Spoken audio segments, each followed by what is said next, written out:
بسم اللہ الرحمن الرحیم نحمدہ ونصلی علی رسولہ الکریم۔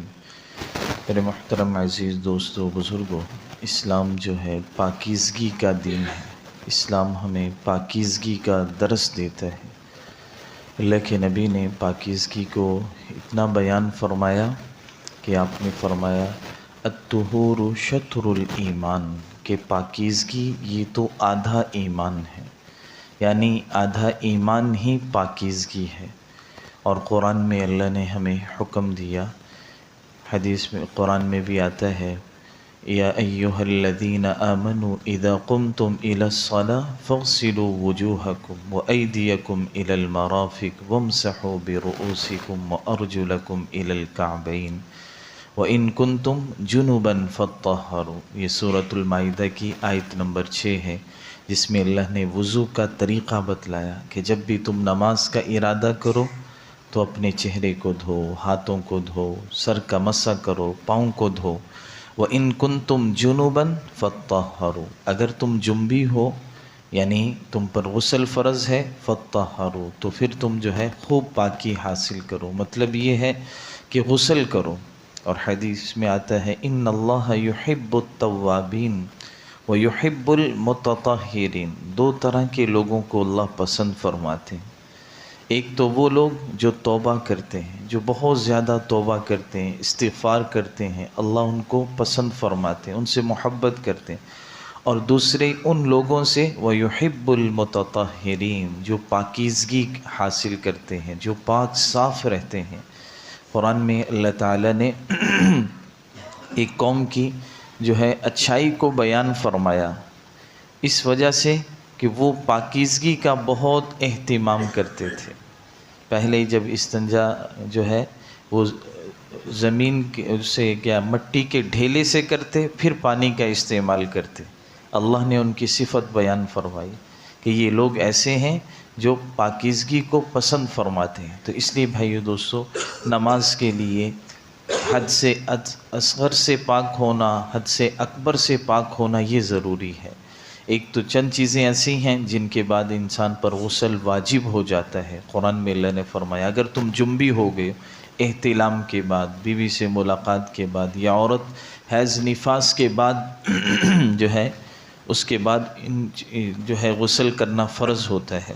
اب غسل کے اندر 3 چیزیں فرض ہیں۔ نمبر 1 یہ ہے کہ کولی کرنا، اگر آدمی کا روزہ نہ ہو تو ذرا اچھی طرح غرارہ سا جو ہے کر لیا جائے۔ اور نمبر 2 یہ ہے کہ ناک میں پانی ڈالنا، نرم ہڈی تک پانی لے کر تھوڑا سا اوپر کی طرف کھینچنا۔ لیکن روزہ ہو تو پھر جیسے میں نے عرض کیا کولی کرنی ہے، ہلکی سی، اوپر پانی نہیں لے جانا، اور ناک میں بھی پانی تھوڑا سا ہی ڈالنا ہے، زیادہ نہیں ڈالنا روزے کی حالت میں۔ اور تیسرا فرض یہ ہے کہ تمام بدن پر جو ہے پانی بہانا، اس طریقے سے بہانا کہ بال برابر بھی جگہ خشک نہ رہے، بالکل کوئی جگہ خشک نہ رہے۔ اگر بال برابر بھی جگہ خشک رہ گئی غسل میں اور آپ پر غسل فرض ہے تو یاد رکھیے آپ کی پاکی مکمل نہیں ہوگی۔ آپ کا مسجد میں آنا اور جو ہے قرآن کی تلاوت کرنا، نماز پڑھنا، یہ سب جو ہے جائز نہیں ہوگا جب تک آپ کا غسل ہی مکمل نہیں ہوگا۔ اس لیے یہ ضرور ہم یاد رکھیں، جب بھی غسل کریں تو ان 3 فرضوں کو جو ہے ضرور پورا کریں، اس کے بعد جو ہے ہم جو ہے اپنی جو ہے عبادت کر سکیں گے۔ اگر ہمارے یہ 3 فرض غسل میں پورے نہیں ہوئے تو ہمارا نماز پڑھنا، عبادت کرنا وہ تو دور کی بات، مسجد میں آنا ہی جائز نہیں ہوگا، قرآن کی تلاوت ہی جو ہے اس کی ہی ہمیں اجازت نہیں ملے گی۔ اور غسل کے اندر 5 سنتیں ہیں، یہ تو 3 فرض ہیں، یہ تو پورا کرنا ضروری ہے۔ اب یہ ہے کہ غسل ہمارا سنت کے مطابق ہو جائے، اس کے لیے 5 چیزیں جو ہے اللہ کے نبی نے فرمائی۔ حضرت عائشہ فرماتی ہیں جب اللہ کے نبی غسل جنابت کی ابتدا کرتے تو سب سے پہلے بدأ فغسل یدیہ، سب سے پہلے اپنے دونوں ہاتھوں کو گھٹوں تک دھوتے۔ تو غسل میں سب سے پہلے یہ ہے کہ آپ اپنے دونوں ہاتھوں کو گھٹوں تک دھو لیں، اگر ان میں کوئی ناپاکی ہے وہ جو ہے زائل ہو جائے۔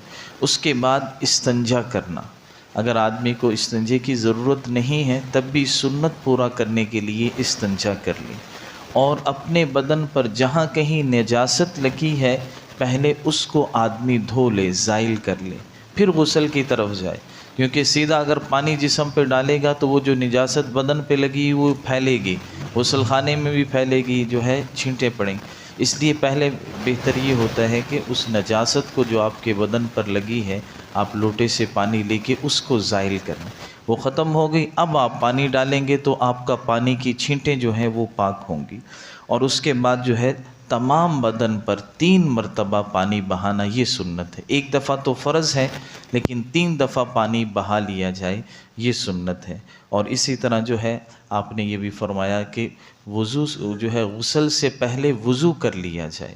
ویسے جب آپ غسل کریں گے، بعض ساتھی غسل کرنے کے بعد دوبارہ سے وضو کرتے ہیں، جب آپ نے غسل کر لیا آپ کا وضو اس میں ہو جاتا ہے، اب دوبارہ علیحدہ سے آپ کو وضو کرنے کی ضرورت نہیں ہے، لیکن غسل کرنے سے پہلے وضو کر لینا یہ سنت ہے۔ مسواک کر لیں، کولی کر لیں، آپ چاہے غسل خانے میں کھڑے کھڑے جو ہے اپنا ایک دفعہ وضو کر لیں تو یہ آپ کی جو ہے سنت پوری ہو جائے گی۔ اور اہم بات یہ ہے کہ غسل کرتے وقت ہمارے ناخنوں پر کوئی نیل پالش نہ لگا ہو، یا اسی طرح جو ہے بعض دفعہ ہمارے ساتھی جوتیوں کا کام کرتے ہیں، لوشن لگا رہ جاتا ہے، کوئی ایلفی لگی رہ جاتی ہے، اس طرح کی کوئی چیز ہمارے، چاہے ہم وضو کر رہے ہیں یا غسل کر رہے ہیں، ہاتھ پہ کوئی بھی ایسی چیز، یا کوئی آٹا جمع ہوا ہے یا کوئی روغن لگا ہوا ہے، ایسا جو تپڑ بن جاتا ہے، اور اگر آپ اس پر پانی ڈالیں گے تو آپ کے جسم پر پانی نہیں پہنچے گا، ایسی کوئی بھی چیز لگی ہوئی ہے اس کو آپ زائل کر لیں، اس کو ہٹا کے دور کر لیں۔ اگر وہ لگا رہا اور آپ کے جسم پر پانی نہیں پہنچا تو ظاہر ہے آپ کا وضو یا غسل جو ہے مکمل نہیں ہوگا۔ اسی طرح آپ نے کوئی چھلا پہنا ہوا ہے اس کو ہلا لیں، انگوٹھی پہنی ہوئی ہے، کوئی کانوں میں بالیاں وغیرہ عورتوں نے ڈالی ہوتی ہیں وہ ڈالی ہوئی ہیں، تو جب وہ غسل کر رہی ہیں ان کو ہلا لیا جائے، یعنی کوئی ایسا ہمارے جسم پہ کوئی ایسی چیز ہے جس کے نیچے پانی نہیں پہنچے گا تو اس کو ہلا لیا جائے، اس کو جو ہے آگے پیچھے کر لیا جائے تاکہ جو ہے پورے جسم پر جو ہے پانی پہنچ جائے اور ہمارا وضو یا غسل جو ہے وہ مکمل ہو جائے۔ اللہ تعالی ہم سب کو عمل کی توفیق عطا فرمائے۔